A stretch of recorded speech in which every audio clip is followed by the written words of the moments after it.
Terima kasih pemirsa masih bersama kami di Halo Indonesia. Pendidikan anak usia dini akan masuk ke dalam program wajib belajar 13 tahun. Menteri Pendidikan Dasar dan Menengah atau Mendikbud Asmen Abdul Muti menyiapkan program ini untuk membangun kualitas sumber daya manusia unggul di Indonesia.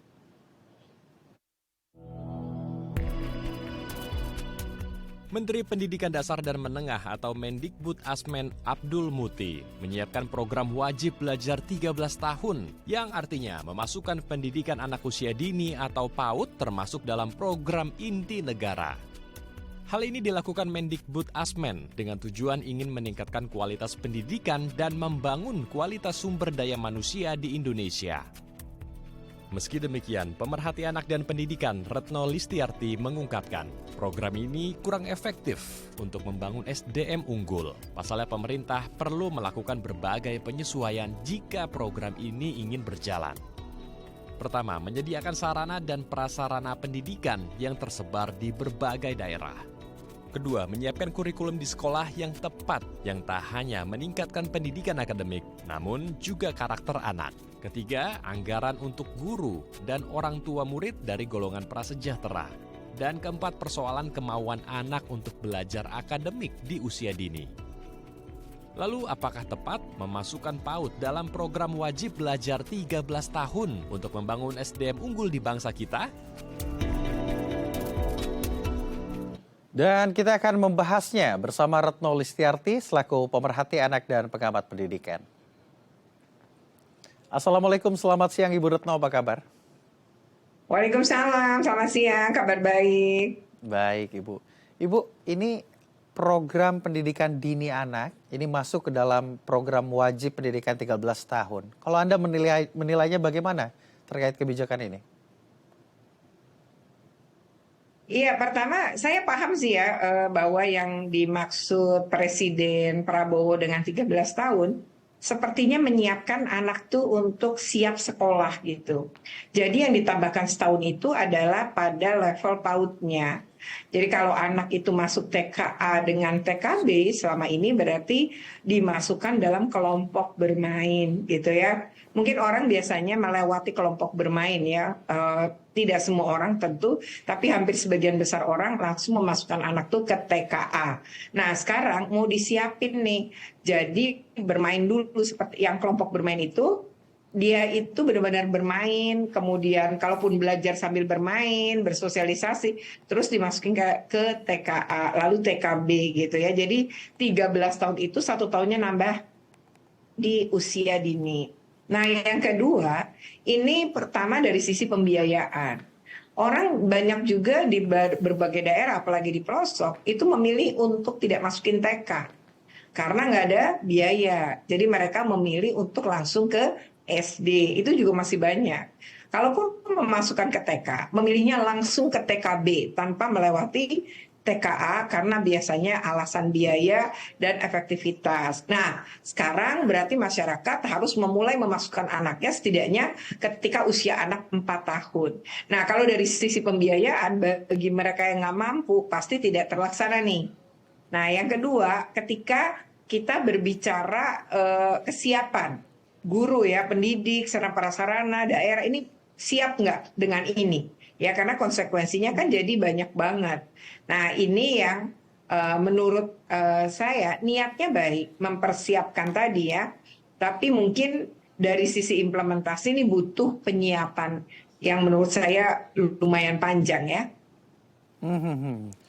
Menurut data Kementerian Pendidikan ini sekitar ada 12 juta anak yang mengikuti PAUD. Jika tadi Ibu sampaikan ini ada faktor sosial yang akan timbul seperti ketersediaan biaya. Ini apalagi kita melihat di pelosok-pelosok. Ini kan kita melihat kebijakan ini sudah diterapkan mungkin di negara-negara tetangga begitu ya. Preschool atau prasekolah ini diaktifkan atau dimasifkan di hal yang menjadi penting begitu.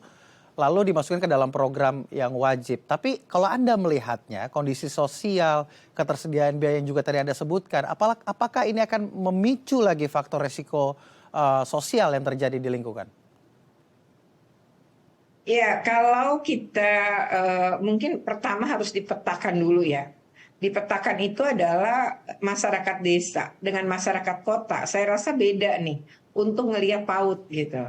Terus yang kedua adalah PAUD-PAUD tuh memang banyak berdiri dan begitu mudah izin dalam mendirikan PAUD gitu.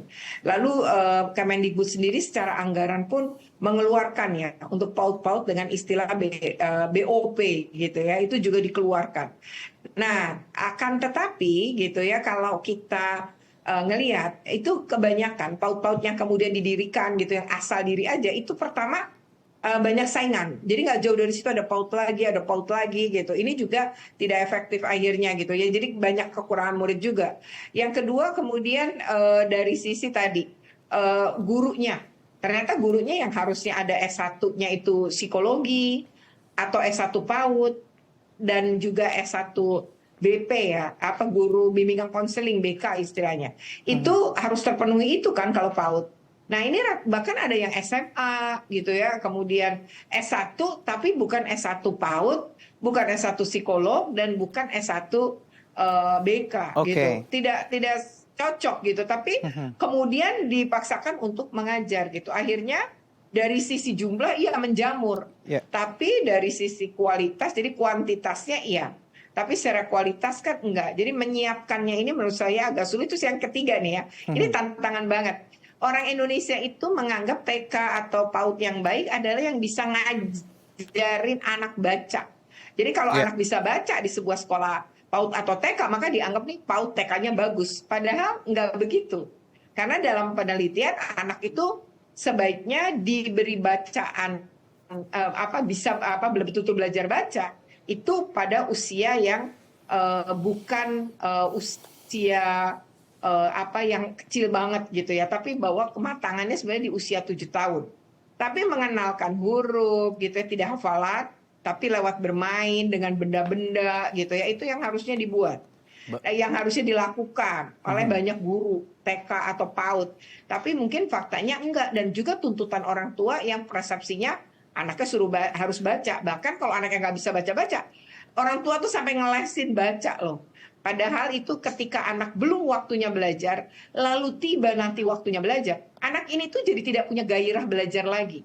Jadi bisa baca tapi tidak suka baca gitu. Nah, itu yang sekarang muncul. Lalu matematika ya. Sebenarnya matematika di PAUD itu dan di TK bisa diberikan. Kan menurut Prabowo dia akan berikan ya penguatan TK juga ya. Itu sebenarnya saya bagus. Asal prinsip matematikanya adalah prinsip membangun logika berpikir. Ya. Jadi bukan nulis 1+1 dan bukan hafalan. Nah, saya khawatir nanti terjebak begitu. Jadi kalau 3 tahun di PAUD dan TK, jangan-jangan nih anak jenuh gitu ya, dan malah sekarang belajarnya udah model tingkat tinggi nih untuk Kalisto. Baik. Artinya waktunya anak-anak masuk PAUD ini waktunya anak-anak bermain begitu ya. Jangan sampai akhirnya mengganggu proses perkembangan dia untuk mengenal hal-hal baru. Ini kan mempersiapkan PAUD, ini kan mempersiapkan mungkin PAUD adalah pendidikan awal anak-anak, mempersiapkan masuk sekolah dasar, membangun karakter juga. Yang dibutuhkan tadi sudah Ibu sebutkan yang juga nanti akan menjadi faktor risiko. Fasilitas, biaya. Nah, ini menjadi pertanyaan besar. Tadi kan Ibu menyampaikan antara vokasi dan juga tenaga kerja di PAUD sendiri kadang-kadang tidak sinkron. Artinya kita mengkhawatirkan hasil dari kualitasnya nanti. Yang juga Ibu tadi sebutkan. Yeah. Apakah hal ini semua, kompleksitas ini semua, ini belum cocok untuk di Indonesia? Ya, SDM-nya tadi ya gitu. Kalau menurut saya gini, kalau di mungkin di beberapa negara Eropa gitu ya, jangankan TK, anak SD kelas 1 sampai 3 itu kan nggak boleh dikasih PR. Ya. Ya, kemudian kalaupun TK dan SD, PR itu adalah orang tuanya dikasih. Misalnya ngasih buku cerita. Jadi bawa buku cerita, nanti papa mamamu yang harus membacakan di rumah. Nanti anaknya menceritakan kembali apa yang diceritakan oleh orang tuanya lewat bahasa lisan. Yeah. Jadi anaknya ngedengar dengan telinga, nanti dia ceritakan secara verbal dengan mulutnya, mengingat kisah yang diberikan orang tuanya. Lebih keren kalau orang tuanya misalnya ada percakapan 2 hewan, dia itu misalnya hewan yang ayah si hewan dengan anak, lalu kemudian percakapannya itu dibuat seperti ayah dengan anak. Jadi suara berat untuk si ayah, suara anak seperti anak-anak. Dia bisa saja meniru pada saat dia nyampein di depan kelas. Jadi dia akan persis nyontoh apa yang ayahnya omongin. Hai anakku, dengan suara itu. Lalu yang anaknya jawab, ayah, ayah, ayah. Dia akan pakai bahasa sebagaimana contoh. Itu sebenarnya dimaksud tadi. Anak mendengar dengan telinga, ya orang tua berulang mengucapkan, lalu si anak mengatakan apa yang dia dengar. Nah, kan tahapannya misalnya seperti itu. Nah, kayak matematika. Kalau anak-anak dibangun matematikanya adalah 1 tambah 1, 2 tambah 1 gitu ya, lalu ditulis, itu pasti berat bagi anak-anak PAUD gitu ya. Pastinya bentuknya kan bermain, ya bermain sambil belajar, misalnya dengan menggunakan objek benda. Umpamanya kue gitu, biskuit ditambah 1 biskuit, kamu jadi punya berapa biskuit kan gitu. Lalu ada temanmu gitu ya, ternyata memberikan ke kamu 2 biskuit coklat yang kamu keju dan ini dikasih coklat. Berapa sekarang tadi kamu punya 2, sekarang kamu ditambahkan 2. Berapa jumlahnya biskuit yang kamu punya? Lalu 4. Nah, lalu ada temanmu yang ternyata dia lupa bawa bekal, ya tertinggal di rumah. Nah, apa yang bisa kamu lakukan?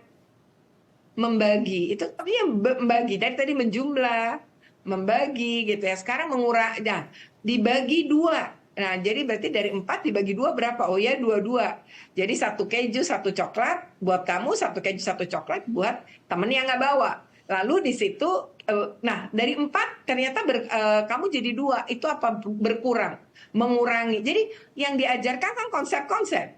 Nah, tapi apakah itu bisa dilakukan ketika Baik. si SDM-nya ini, pendidiknya ini, bukan lulusan psikolog yang tidak tahu psikologi perkembangan anak berdasarkan usia. Yang kedua adalah apakah dia guru BK yang juga dia belajar tentang konselor kan. Lalu guru PAUD yang juga pasti ngerti PAUD tuh batasannya apa gitu.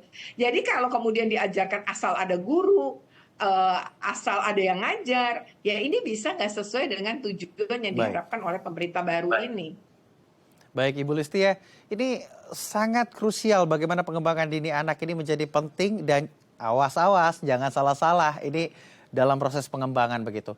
Tapi yang menjadi pertanyaan besar, apakah program 13 tahun wajib pendidikan ini dapat memberikan akses begitu ya untuk seluruh masyarakat Indonesia. Ibu sebagai praktisi saya ingin bertanya bagaimana pengimplementasiannya. Tapi jangan dijawab terlebih dahulu Ibu Retno. Kita akan break terlebih dahulu, pemirsa juga jangan kemana-mana. Tetap di Halo Indonesia.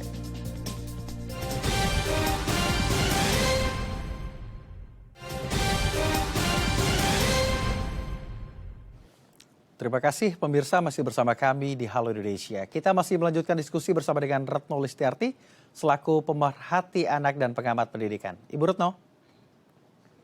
Iya, halo. Ibu Retno, Siap. lalu Ibu sebagai praktisi ya melihatnya bagaimana pengimplementasiannya. Bahkan kita harus lagi melihat bahwasannya ada konteks lokal dan juga sistem pendidikan serta kurikulum yang harus dirancang kembali.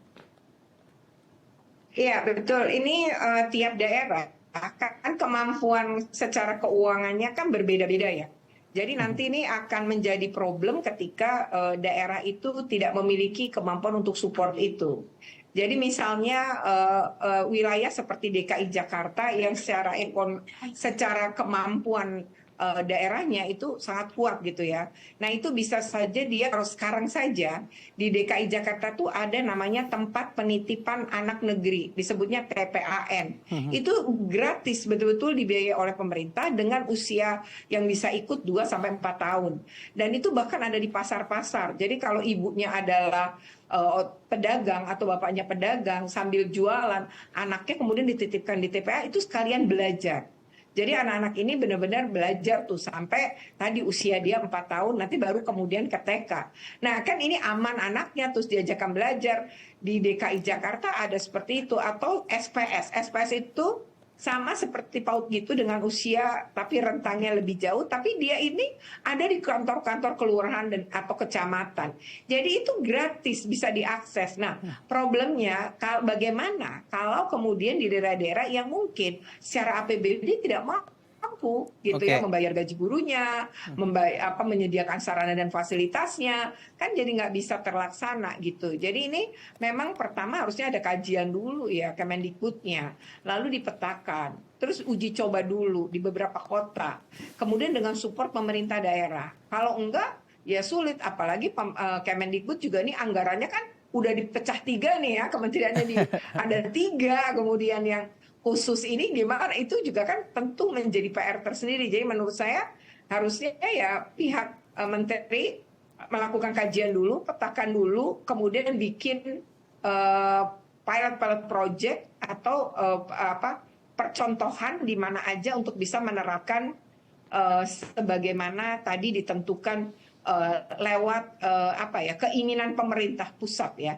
Menurut saya sih seperti itu ya, niat baik, tapi kalau kemudian secara anggaran ternyata tidak mencukupi, secara SDM juga ternyata nggak ada, kan nggak bisa jalan juga ya. Baik, artinya ada dampak finansial yang akan timbul pada anggaran pendidikan begitu ya. Pasti ini juga akan bermuara pada pemerataan pendidikan di Indonesia, khususnya jika diwajibkan 13 tahun. Apakah Ibu setuju? Ya, sebenarnya kalau melihat niatnya bahwa mempersiapkan anak-anak, itu saya sangat mendukung ya. Nah, tetapi tadi ini kan kurikulumnya harus disiapkan, SDM-nya harus disiapkan, lalu harus dipastikan bahwa itu sebagaimana tadi tidak membaca, tidak menulis dengan cara-cara yang sebenarnya tidak tepat untuk anak PAUD dan anak TK. Nah ini kan penting banget juga menjadi bagian yang pemerintah siapkan. Berarti harus ada semacam diklat, BIMTEK gitu ya. Nah nanti untuk mendiriin yang khusus PAUD-nya yang di usia ini kan berarti kalau itu didirikan pemerintah ataupun masyarakat kan tetap harus ada gurunya. Pendidikan juga harus sesuai dan lain-lain, menyiapkan gaji dan lain-lain. Nah ini kan hal yang tentu akhirnya berdampak pada biaya pendidikan juga kepada anak-anak yang harus sekolah. Ya kalau kemudian dia orang tuanya mampu bisa nih, tapi kalau orang tuanya nggak mampu, akhirnya kan jadi ada diskriminasi ya. Anak-anak dari keluarga miskin tidak memiliki tadi ya kesempatan untuk kesiapan ya, tiba-tiba harus belajar benar-benar kalistung tuh ya di SD-nya. Terakhir Ibu, harapannya terkait kebijakan ini?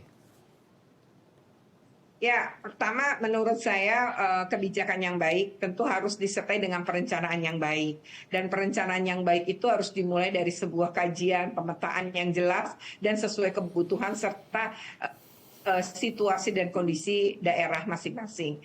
Nah, saya pikir itu dan satu lagi ya, sekarang aja SDM PAUD ini masih belum bisa terpenuhi ya. Jadi mungkin pemerintah coba penuhi dulu nih yang udah ada, PAUD-PAUD yang sudah ada, ya pastikan bahwa SDM-nya sesuai dengan ketentuan pemerintah. Nah baru kemudian kita kembangin tuh yang keinginan tadi menambah 1 tahun lagi anak belajar dengan persiapan di awal kehidupannya dia untuk siap masuk ke dunia sekolah.